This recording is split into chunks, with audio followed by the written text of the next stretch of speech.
everyone, and welcome to part 4.5. No, no, yeah, sorry. Welcome to part 5.5. Yes. Um, so, like I said in part 5, this is going to be a brief walkthrough of an example of a formal proof based off of the definition that we gave in the last video. So, here's the example. So, say sigma is the set pi, psi. I'm going to try to be better about saying the right Greek symbol. And then the statement pi and psi implies phi.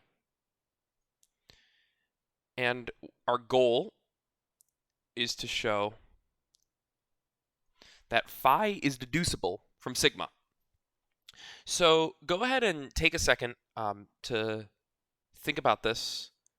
For me personally, at least, this wasn't a trivial problem. I didn't actually. It took me a moment to figure this out, right? Or rather, let's you know, importantly, of course, once we get this, we can use modus ponens to deduce phi. But modus ponens does not allow us to, from pi and psi, deduce the expression pi and psi. So try to figure this out and see if you can write up the formal proof that phi, or the formal proof that deduces pi from sigma. All right, so hopefully you gave that a shot. And of course, a formal proof is a sequence of statements. So we're going to write down the sequence of statements just in order. And I'll write the justification for each one as well. So of course, we can write down any statement that's in sigma. So that will allow me to write down pi. And that will allow me to write down psi. And then somehow we need to conclude that pi and psi, that expression, is true. And because once we can do that, then modus ponens will allow us to deduce that phi is true. And this is where we need to leverage the fact that we can write down any tautology in our proof. So here's a tautology. And, this is the key, is did you think of the right tautology to apply? And we're going to use the tautology phi implies psi implies pi and psi. Okay. So first of all, why is this a tautology? Well, remember, we'll always compute tautologies by just checking truth tables. So if pi happens to be false, then the entire expression will be true because of this implication. If pi is true and psi happens to be false, then pi is true and psi is false. Psi being false will make this interior implication true, and then true implies true is still true.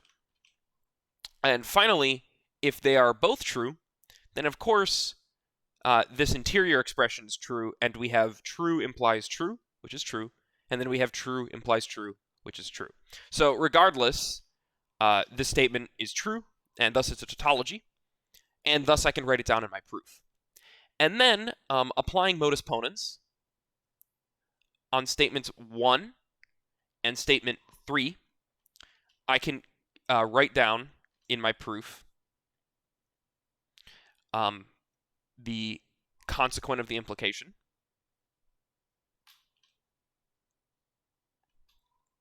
And then, of course, using modus ponens again, now instead of on statements 1 and 3, it's on statements 2 and 4, I can write down the consequent of this implication.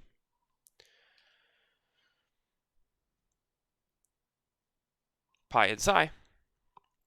And then again, since it's in sigma, I can write down the statement pi and psi implies phi.